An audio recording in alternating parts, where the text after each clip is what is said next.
Okay, I got my core strength down, but I need some upper body strength. What's the best way to get stronger in my upper body?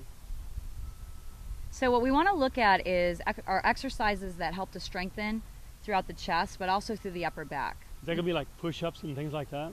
Push-ups are the typical way that a lot of people train the upper body, but the thing is that a lot of us have an imbalance with the front of the body through our pecs and front of the shoulders being a lot stronger and tighter than the muscles in the upper back. And we want to make sure that those muscles are well balanced. Oh, I heard about that because one of my friends said if I wasn't balanced, my de-accelerators on the backside could actually get torn because my accelerators are so strong.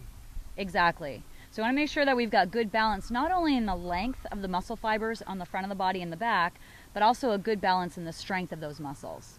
So what I think is important is to really focus on some exercises that help to strengthen the upper back and open up the chest.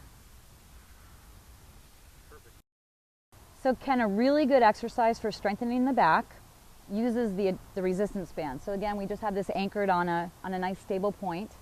And what you're going to do is again have your feet positioned so they're about shoulder width apart. So we have our hips, our knees, and our feet all aligned together. And then you're going to sink your body back just a little bit into what feels like a squat position.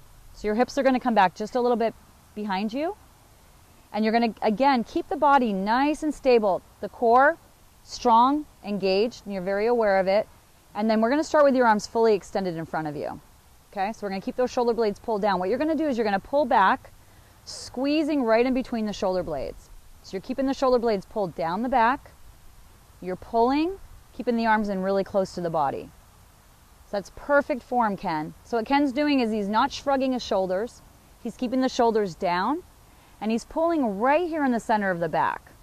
So this is going to really help to strengthen not only the mobilizers, these muscles that are in the rhomboids, but also really help with those core muscles deep inside the body, in the upper body. Very good, Ken. Perfect.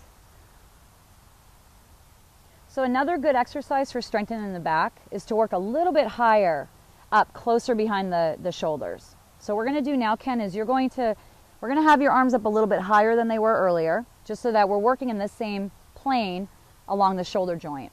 You're going to sit back just a little bit again as you did before. And again, keeping the shoulder blades pulled down the back, so we're not going to shrug the shoulders. He's going to pull back, keeping his hands pretty high and wide. The elbows are going to naturally drop a little lower than the hands, so allow your elbows to drop just a little bit, Ken. There you go. And Ken's going to squeeze. He's going to really focus on squeezing right here in the back of the shoulders and the upper back area. So he's feeling this a lot higher than the rows we did earlier, which were more for the midline. And this is a lot more for the upper part of the back. How does that feel, Ken? I feel get stronger every moment. And what this is also doing is as Ken strengthens these muscles back here, he's also opening and lengthening the muscles in the front of the shoulder and through the pecs. So this is a great exercise to add in with the rows. So I get greater range of motion. Exactly.